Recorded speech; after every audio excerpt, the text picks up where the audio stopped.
नवरात्रि की आपको बहुत बहुत शुभकामना और बधाई। आज पुनः आपके सामने उपस्थित हुआ हूँ दुर्गा कवच लेकर के। ये दुर्गा कवच चंडी कवच के नाम से भी जाना जाता है। मार्कंडेय पुराण कवच के बारे में आपको आज जानकारी देंगे। आप इस कवच के पाठ करने से नाना तरह के रोग भय दूर होते हैं। सबसे ज्यादा आजकल के माहौल में महिलाओं के लिए ये रामबाण की तरह काम करेगा। इस दुर्गा कवच के पाठ करने से व्यक्ति शतायु होता है, विष भय नहीं होता। दो तरह का विष होता है, कृत्रिम और जंगम विष। जंगम विष उसको बोलते हैं सर्प, बिच्छू आदि से उत्पन्न विष जंगम विष है, और कृत्रिम रसायन आदि से बना हुआ विष कृत्रिम विष है। दोनों तरह के विष का प्रभाव नहीं होता, अपमृत्यु नहीं होती। अपमृत्यु अकाल मृत्यु को ही बोलते हैं, चाहे वो रोग से हो, चाहे एक्सीडेंटल हो या अन्य तरह की अपमृत्यु इस कवच के पाठ करने से, श्रवण करने से भगवती दुर्गा की कृपा से अगर तीनों काल, तीनों संध्या, सुबह, दोपहर, शाम इस कवच का पाठ किया जाए या जो व्यक्ति सुने, उसके जीवन में नाना तरह के भय अपने आप दूर वो व्यक्ति निर्भय हो जाता है। विशेष करके इस कली काल में दुर्गा कवच सबसे सरल उत्तम साधन है। भगवती दुर्गा जी के आशीर्वाद से इस कवच के प्रभाव आकाश में विचरण करने वाले शाकनी डाकनी भूत प्रेत पिशाच कुष्मांड आदि नेगेटिव शक्तियां दूर भाग जाती हैं। इस कवच के प्रभाव से शरीर के प्रत्येक अंग सुरक्षित होते हैं। प्रत्येक अंग में होने वाली नाना तरह की आजकल की बीमारियां वो दूर होती हैं और बीमारियों से रक्षा होती है। इस कवच के प्रभाव से मानसिक रोग भी दूर होते हैं। इस कवच के प्रभाव से व्यक्ति का कीर्ति यश चारों दिशाओं में फैलता है। पुत्र पौत्र आदि की वृद्धि होती है, वंश की वृद्धि होती है, नाना तरह के शुभ कार्य सफल होते हैं और भगवती दुर्गा का अवतरित होता है। भगवती की कृपा से शरीर में एक तरह की एक पॉजिटिव ऊर्जा आती है। जय माता की। दुर्गा कवच के बारे में आज आपको आइए दुर्गा कवच का पाठ करना आपको सिखाते हैं। आप श्री दुर्गा सप्तशती सचित्र गीता परेश गोरखपुर वाली ले लेना और इसके अंतर्गत ये दुर्गा कवच आप निकाल लेना। ये दुर्गा कवच है, पेज नंबर, इसमें दुर्गा कवच आपने निकाल लिया। सबसे पहले हाथ में जल लेकर के और इस विनियोग को छोड़े और बोले ओम अस्य श्री चंडी कवचस्य ब्रह्मा ऋषि अनुष्टुप छंद चामुंडा देवता अंगन्यासोक्त मात्रो बीजम दिग्बंध देवता तत्वम श्री जगदम्बा प्रीत्यर्थे सप्तशती पाठांगत्वेन जपे विनियोग। इस तरह से जल पृथ्वी पे आप छोड़ दें और फिर जो है ना भगवती का ये कवच का पाठ आप शुरू करें। ओम नमः चंडिकाय। ओम मार्कंडेय उवाच यद्गुह्यं परमं लोके सर्वरक्षाकरं नृणां यन्य कस्यचिदाख्यातं तन्मे ब्रूहि पितामह। ब्रह्मोवाचः अस्ति गुह्यतमं विप्र सर्वभूतोपकारकं देव्यास्तु कवचं पुण्यं तच्छृणुष्व महामुने। प्रथमं शैलपुत्री च द्वितीयं ब्रह्मचारिणी तृतीयं चन्द्रघण्टेति कुष्माण्डेति चतुर्थकं पंचमं स्कंदमातेति षष्ठं कात्यायनीति च सप्तमं कालरात्रीति महागौरीति चाष्टमम् नवमं सिद्धिदात्री च नवदुर्गा प्रकीर्तिता उक्तान्यतानि नामानि ब्रह्मणैव महात्मना अग्निना दह्यमानस्तु शत्रुमध्ये गते रणे विस्मे दुर्गमे चैव भयार्ता शरणं गतः न तेषां जायते किंचित् अशुभं रणसंकटे नापदं तस्य पश्यामि शोक दुःख भयं नहि भक्त्या स्मृता नूनं तेषां वृद्धि प्रजायते ये त्वां स्मरन्ति देवेशी रक्षसे तान्न संशयो प्रेत संसातु यच्चामुंडा वाराही महिषासना इंद्री गज समारूढ़ा वैष्णवी गरुड़ासना माहेश्वरी वृषारूढ़ा कौमारी शिखवाहना लक्ष्मी पद्मासना देवी पद्महस्ता हरिप्रिया श्वेत रूपधरा देवी ईश्वरी वृषवाहना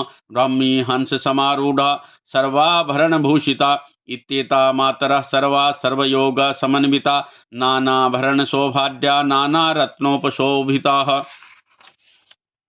दृश्यन्ते रथमारूढा दिव्यः क्रोधसमाकुला शङ्खं चक्रं गदां शक्तिं हलं च मुसलायुधं खेटकं तोमरं चैव परशुं पाशमेव च कुन्तायुधं त्रिशूलं च सारङ्गमायुधमुत्तमं दैत्यानां देहनाशाय भक्तानाम् अभयाय च धारयन्त्यायुधा नित्यं देवानां च हिताय वै नमस्तेस्तु महारौद्रे महाघोरपराक्रमे महाबले महोत्साहे महाभयविनाशिनी त्राहि मां देवी दुष्प्रेक्ष्य शत्रूणां भयवर्धिनी प्राच्यां रक्षतु मामेन्द्री आग्नेयाम् अग्निदेवतः दक्षिणेऽवतु वाराहि नैऋत्यां खड्गधारिणी प्रतीच्यां वारुणी रक्षेत् वायव्यां मृगवाहिनी उदित्यां पातु कौमारी ईशान्यां शूलधारिणी ऊर्ध्वं ब्रह्माणि मे रक्षेत् ददास्त वैष्णवी तथा एवं 10 दिशो रक्षेत् चामुण्डा शववाहना जया मे जागृतः पातु विजया पातु पृष्ठतः अजिता वाम पार्श्वे तु दक्षिणे च पराजिता शिखामुद्योतिनी रक्षेत् उमा मूर्धनि व्यवस्थिता मालाधरी ललाटे च भ्रुवो रक्षेत् यशस्विनी त्रिनेत्रा च भ्रुवोर्मध्ये यमघण्टा च नासिके शङ्खनी चक्षुषोर्मध्ये श्रोत्रियोद्वारवासिनी कपौलो कालिका रक्षेत् कर्णमूले तु शङ्करी नासिकायां सुगन्धा च उत्तरोष्टे च चर्चिका अध्रे च मृत्कला जिह्वायां च सरस्वती दन्तान् रक्षतु कौमारी कंठदेशे तु चण्डिका घण्टिकां चित्रघण्टा च महामाया च तालुके कामाक्षी चिबुकं रक्षेत् वाचं मे सर्वमङ्गला ग्रीवायां भद्रकाली च पृष्ठवंशे धनुर्धरी नीलग्रीवा वही कंठे नलिकां नलकूवरी स्कन्धयो खड्गनी रक्षेत् बाहु मे वज्रधारिणी हस्त्रयो दण्डनी रक्षेदम्बिका चाङ्गुलीषु च नखान् शूलेश्वरी रक्षेत् कुक्षौ रक्षेत् कुलेश्वरी स्तनौ रक्षेन् महादेवी मनः शोकविनाशिनी हृदये ललिता देवी उदरे शूलधारिणी नाभौ च कामिनी रक्षेत् गुह्यं गुह्येश्वरी तथा पूतना कामिका मेढं गुदे महिषवाहिनी कट्यां भगवती रक्षेत् जानुनी विन्ध्यवासिनी जंगे महाबला रक्षेत् सर्वकामप्रदायिनी गुल्फयो नारसिंही च पादपृष्ठे तु तेजसी पादाङ्गुलीषु च श्रीरक्षेत् पादादस्थलवासिनी नखान् दृष्टाकराली च केशांश्चैवोर्ध्वकेशिनी रोमकूपेषु कौबेरी त्वचं वागीश्वरी तथा रक्तमज्जाव सामांसान्यस्थितिमेधांसि पार्वती अन्यत्राणि कालरात्रिश्च पित्तं च मुकुटेश्वरी पद्मावती पद्मकोशे गभे चूड़ामणिस्तथा ज्वालामुखी नखज्वालामभेद्या सर्वसिन्धिषु शुक्रं ब्रह्माणि मे रक्षेत् छायां छत्रेश्वरी तथा अहंकारं मनोबुद्धिं रक्षेन्मे धर्मधारिणी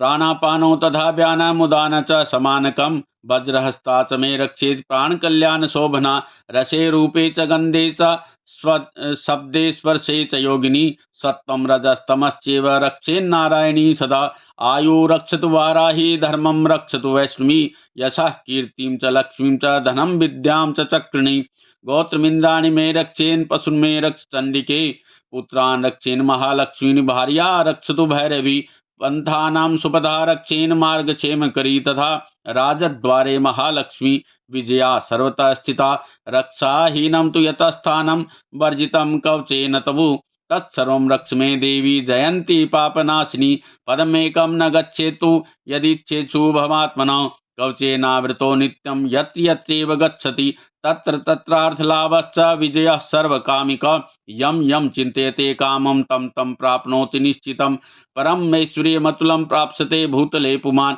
निर्भयो जायते मर्त्यः संग्रामे स्वपराजितः त्रिलोके तु भवेत् पूज्य सर्वकवचेनावृतः पुमान् इदं तु देव्याः कवचं देवानामपि दुर्लभं यः पठेत् प्रियतो नित्यं त्रिसन्ध्यं सद्यान्वितः देवी कला भवेत् तस्य त्रिलोके स्वपराजितः जीवेत् वर्षतं साग्रम् अपमृत्यु विवर्जितः नश्यन्ति व्याधया सर्वे लुता विस्फोटकादय स्थावरं जंगमं चैव कृत्रिमं चापि यद्विषम् अभिचाराणि सर्वाणि मंत्रयंत्राणि भूतले भूचरा खेचराश्चैव जलजाश्चोपदेशिका सहसा कुलजा माला डाकिनी शाकिनी तथा अंतरिक्षचरा घोरा डाकिन्यश्च महाबला ग्रहभूतपिशाचाश्च यक्षगन्धर्वराक्षसा ब्रह्मराक्षसवेताला कुष्माण्डा भैरवादय नश्यन्ति दर्शनात् तस्य कवचे हृदि संस्थिते मानोन्नतिर्भवेत् राज्ञः तेजो वृद्धिकरं परम् यशसा वर्धते सोऽपि कीर्तिमण्डितभूतले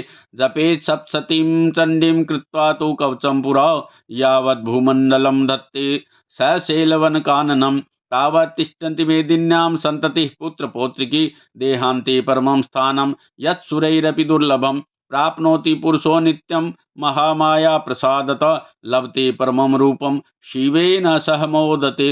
ॐ अथ दिव्यः कवचं संपूर्णं शांति शांति शांति ओम।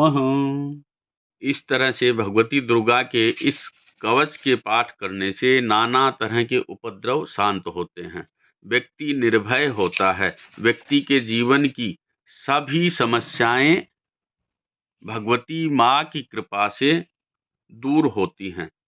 इस कवच में 56 श्लोक हैं और नव दुर्गा के 9 रूपों के बारे में भी आपको बताते हैं। शैलपुत्री, प्रथम नाम भगवती का शैलपुत्री है। हिमालय ने तपस्या की और तपस्या के बाद भगवती ने पुत्री के रूप में वो प्रकट हुई, जिनको पार्वती माँ भी हम मानते हैं, जानते हैं, वही शैलपुत्री हैं। दूसरी ब्रह्मचारिणी, ब्रह्मचारितुम शीलम यस्या सा ब्रह्मचारिणी, यानी कि जो अपने शील से और ब्रह्म पद की प्राप्ति करवा दे, वो ब्रह्मचारिणी देवी हैं। चंद्र घंटा तीसरा रूप है। चंद्र घंटायाम यस्या सा चंद्र घंटा, यानी कि भगवती के आह्लादकारी भगवती जिनके घंटा में चंद्र विराजमान हैं, स्थित हैं, वो चंद्र घंटा है। चंद्र घंटा की पूजा जिन बच्चों का जिनका चंद्रमा कमजोर होता है, उनके लिए चंद्र घंटा की पूजा श्रेयस्कर है। कुष्मांडा, कुत्सित उष्मा कुष्मांडा, त्रिविध ताप युक्त संसार, यानी कि ये जो संसार है और ताप युक्त संसार जिनके उदर में स्थित हैं, वो भगवती कुष्मांडा कहलाती हैं। स्कंद माता, छठी कात्यायनी देवी हैं। महर्षि कात्यायन के आश्रम में देवताओं का भला करने के लिए भगवती प्रकट हुई। कात्यायन ऋषि के आश्रम प्रकट हुई, इसलिए उनका नाम कात्यायनी पड़ा। कालरात्रि, सातवां नाम भगवती का कालरात्रि है। कालरात्रि सबको मारने वाले काल यानी कि मृत्यु, उस काल की भी जो रात्रि है यानी विनाशिका होने से इनका नाम कालरात्रि है। और महागौरी, आठवां नाम भगवती का महागौरी है। इन्होंने तपस्या करके महान गौर वर्ण प्राप्त किया था, अतः ये महागौरी कहलाई, यानी रूप सौंदर्य की अधिष्ठात्री देवी हैं। सुंदर रूप को देने वाली महागौरी हैं। उनकी अधिष्ठात्री देवी होने से शरीर रूपम देही जयम